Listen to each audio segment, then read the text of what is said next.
cold here, but fortunately, nothing like that, Henry.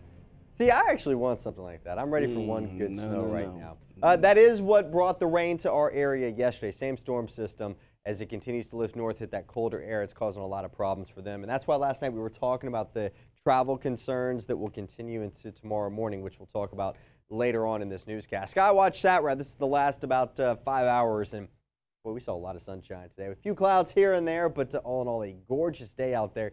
Temperatures were very comfortable. Real-time numbers, I'll step out of the way so you can see everything on the Skywatch WeatherBug Network. 35 in Batesburg, 40 at Heathwood Hall in Columbia, 35 at the Opera House in Newberry, Pelion Middle School at 38 degrees right now. The winds have died down from what was a very windy day. We had that lake wind advisory that has expired, and things will be a lot calmer as we head into tomorrow and the next couple of days. Bigger picture showing you that colder air has settled in. Last night we had some of those 50s out there still. Today we didn't get out of the 50s for highs. In fact, 56 at Columbia Metropolitan Airport.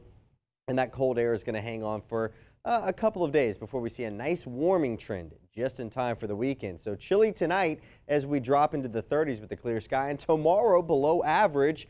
Normal this time of year now, 66 degrees, and we'll see temperatures staying below that tomorrow with one more day of this cooler air mass before we begin to see a push of mild air just in time, like I said, for the weekend. Satellite and radar, you can see that spin. We're on this area of low pressure. This is the storm system that brought rain to us yesterday and has brought snowfall throughout parts of the D.C. area into the northeast, places like New York getting hit pretty hard, and eventually it'll begin to move towards the Boston area and bring some snowfall for them as well while things continue to quiet down for us. Only a freeze warning that's in effect throughout parts of Georgia with some pretty chilly conditions. Yes, it'll be cold here, but they'll see some areas down into the 20s and even some upper teens as well. The winds continuing to die down. Future watch tomorrow morning, 5 a.m., the start of Good Day Columbia. Not a lot to talk about. By lunchtime tomorrow, really not a lot to talk about. We could just fast forward this, and all you need to do is watch the timestamp. There's nothing happening throughout South Carolina and the southeast to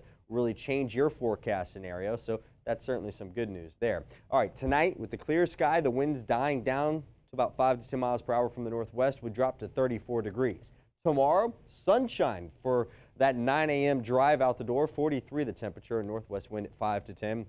By lunchtime, a few clouds here and there, still mostly sunny though. 55 the temperature we're looking for by lunchtime. So for some people, this feels fantastic. You may want a light jacket, they'll eat outside, but for me, still a touch too cold to want to be outside for too long a period of time. Northwest winds continuing at 5 to 10, and then we're down to 56 with a sun-filled sky as you're heading home at 5 o'clock. So definitely make sure you got those sunglasses handy. As you saw today, plenty of sunshine that will continue into tomorrow. Your 7-day forecast, get ready for some nice baseball weather, Daryl. 60s to around 70 degrees this weekend, and we're springing forward this weekend.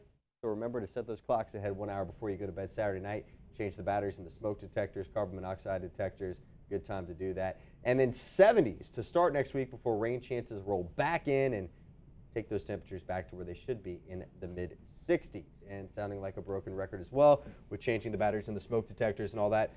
You made a good point last night. Don't call 911, but you can look up in the phone, call the fire department. They are always happy to come out, help you out with that, because as they say, they would much rather come out and install a smoke detector or change your batteries than have to come out for other reasons. Got to tell you, I feel just a little, and I mean a little, for the folks in the Northeast and the Midwest with all the snow they got going on.